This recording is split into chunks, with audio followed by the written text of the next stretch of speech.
What's something people don't know about helicopter crashes? They can happen to anyone, even the president's fleet. A scene of shock and disbelief unfolded at Masvingo Airport as an Air Force helicopter, part of President Mnangagwa's fleet, suffered a devastating crash during takeoff.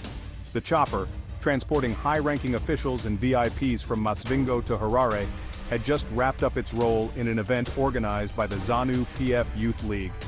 As it ascended into the sky, disaster struck, sending the helicopter plummeting back to the ground. Conflicting reports suggest the passengers may have only included crew members, but confirmation is pending. Thankfully, there were no fatalities, although one crew member sustained injuries. This incident isn't isolated.